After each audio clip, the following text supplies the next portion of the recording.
Bonjour, mon nom est comme toujours, je vous souhaite la bienvenue à cette vidéo. Aujourd'hui, j'aimerais vous exhorter sur le thème la détermination, un thème qui me tient à cœur depuis les années, raison pour laquelle je vous parle aujourd'hui. Alors, dans la vie, sans détermination, nous ne pouvons pas réussir ce que nous entreprenons. La détermination est la routine de chaque personne qui réussit, l'outil de chaque homme qui réussit. Alors, la détermination, il suffit juste, n'est-ce pas, de continuer à maintenir la même intensité que nous avons au début, tout au long de notre parcours vers le succès. Et il est d'un atout majeur d'adopter la détermination dans notre vie que de le partager. Alors la détermination, je vais vous donner plusieurs méthodes pour être constant dans votre détermination. Être déterminé signifie de regarder dans le tunnel, même s'il n'y a pas l'autre bout, mais continuer à avancer, avancer et avancer, même si on ne voit pas la fin du tunnel.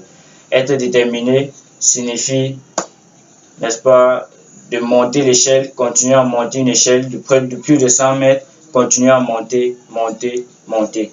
Et n'oubliez jamais que une marche de l'échelle n'est pas là pour que vous stoppez, mais juste pour que vous reposez d'une seconde pour continuer le parcours.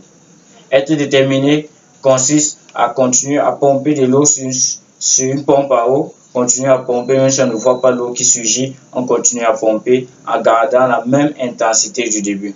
Être déterminé consiste à faire cela. Et même quand l'eau surgit, vous continuez à pomper, pomper et à pomper. Parce que vous savez que c'est cette eau-là qui pourra vous donner votre sourire et votre joie. Plusieurs personnes échouent alors qu'ils sont à un seul pas de leur succès.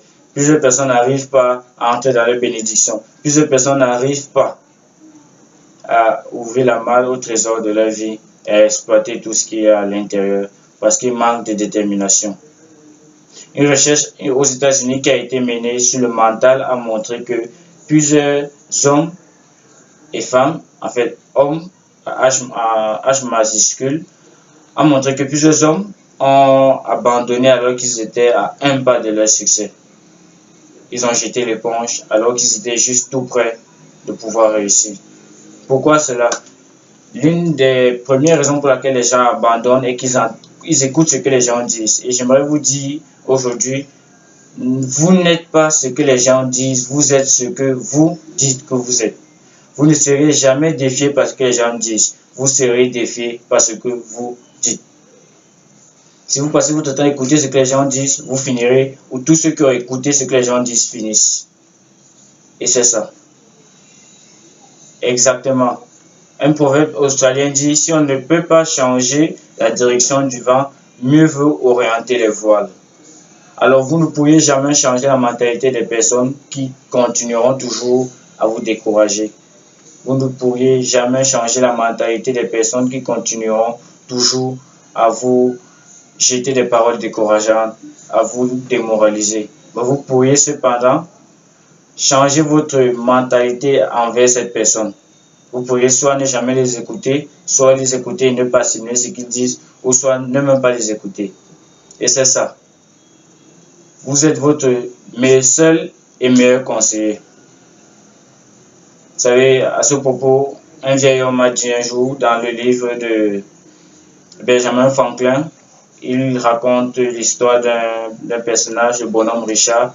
Et le bonhomme Richard disait, si Dieu a pu se créer lui-même, et si nous sommes créés à l'image de Dieu, et que nous savons que Dieu est créatif, Dieu ne demande conseil à personne, et Dieu agit sans demander l'avis de quelqu'un, alors nous de même nous pouvons faire la même chose. Nous avons été créés à l'image de Dieu et à sa ressemblance. Je ne sais pas pourquoi vous irez toujours demander conseil à certaines personnes pour agir ou toujours essayer d'avoir l'avis de certaines personnes. N'oubliez pas que la première étape avant que votre projet se réalise est que vous ayez confiance en ce projet. Le premier pas avant que les gens ne croient en votre projet ou en ce que vous voulez faire et que vous croyez en ce que vous voulez faire. Il n'y aura pas n'est-ce pas, une personne qui viendra et qui vous dira que ce que vous voulez faire va réussir sans que vous-même, vous vous donnez à fond et vous ayez la foi à ce que vous voulez faire. Et c'est ça. Si vous n'avez pas la foi, ne pensez pas que quelqu'un d'autre viendra vous encourager dans ce que vous voulez faire. Je vous ai parlé des 4 méthodes pour développer votre détermination, pour développer votre rage de vaincre, pour développer votre désir de vouloir réussir. Et la première méthode est de se fixer des objectifs précis et à réaliser au quotidien. Quand vous fixez des objectifs précis à réaliser au quotidien, vous avez l'envie de vouloir les réaliser, vous avez la passion de vouloir les réaliser, vous avez le désir de vouloir les réaliser, et c'est comme ça que la détermination, la rage de vaincre et le désir de réussir surgit du jour au lendemain. Deuxième méthode pour développer votre détermination ou bien pour être mieux déterminé est de ne pas suivre les directives des autres. Ne pas suivre les directives des autres. Je l'ai dit, je le redis et j'appuie dessus parce que c'est quelque chose de très important et de primordial. Plusieurs personnes sont où ils sont parce qu'ils ont toujours suivi les directives des autres. Plusieurs personnes sont où ils sont parce qu'ils ont toujours écouté les autres. Alors n'écoutez pas les autres, écoutez votre instinct, écoutez votre voix, écoutez votre ego et votre id. Alors, la troisième méthode pour développer votre détermination, c'est de travailler. Et oui, travailler, parce que on ne peut pas développer la détermination sans travailler. Mais travailler dans quel domaine? Plusieurs personnes ne savent pas dans quel domaine travailler, c'est vrai. Vous savez, le travail est ce qui a fondé toute richesse, toute fortune et toute entreprise. Mais il faut l'aimer avant qu'il ne nous accorde ses fruits. Vous ne pouvez pas être déterminé, vous ne pouvez pas travailler dans un domaine que vous n'aimez pas. Vous ne pouvez pas être sérieux dans un domaine que vous n'aimez pas. Si vous ne l'aimez pas, vous ne pouvez pas être sérieux. Si vous n'aimez pas, vous ne pouvez pas développer cette ardeur au travail. Et c'est ça. Vous devez être sérieux à l'intérieur. Vous devez être sérieux là-dedans. Et pour que vous soyez sérieux, vous devez aimer ce que vous faites. Et dès lors que vous aimez, vous travaillez. En fait, travailler dans ce que vous aimez même devient une partie de plaisir. Ça devient une partie de jeu. Parce que c'est ce que vous aimez faire. On entend toujours des footballeurs dire que je passe toute ma vie à faire ce que j'aime faire. Et ils aiment cela. Quand vous faites ce que vous aimez, vous n'avez pas besoin de l'alarme.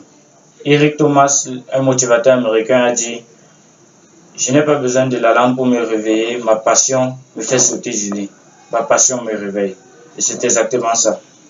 Vous n'avez pas besoin de l'alarme, vous n'avez pas besoin de qui que ce soit pour vous réveiller. Dès que vous aimez ce que vous faites, vous le faites sans contrainte, sans restreinte et sans aucune perturbation. La quatrième et la dernière méthode pour développer votre détermination est d'avoir de l'imagination. Dès que vous avez de l'imagination, vous foncez. Dès que vous avez des grandes idées, vous foncez. Thomas Edison, le créateur l'inventeur de la lampe incandescente, a dit: ne me demandez pas comment ni pourquoi, mais les idées voyagent. Et c'est de ça qu'il s'agit. Quand vous avez de l'imagination, vous pouvez aller partout, vous pouvez tout faire. Albert Einstein a dit: avec la logique, on peut quitter d'un point A à un point B. Mais avec l'imagination, on peut aller partout. Vous savez, la loi de la correspondance consiste réellement à penser à l'intérieur et à se déplacer à l'extérieur. Parce qu'un homme ne pourra jamais penser à l'intérieur, un homme ne pourra jamais voyager à l'intérieur, un homme ne pourra jamais se déplacer à l'intérieur et rester sur place à l'extérieur. Ça, c'est la loi de la correspondance. Alors, je vais vous demander d'avoir de l'imagination, des idées et de toujours vouloir oser. Dès qu'on essaye d'oser, on peut tout faire. Et c'est de ça qu'il s'agit. Dans ce monde, nous sommes, n'est-ce pas, éblouis par les inventions et par les merveilles faites par des personnes qui ont de l'imagination. Ils vivent dans un monde imaginaire, raison pour laquelle ils dominent. Ça a été un plaisir de pouvoir vous parler. Rendez-vous dans la prochaine vidéo. Merci.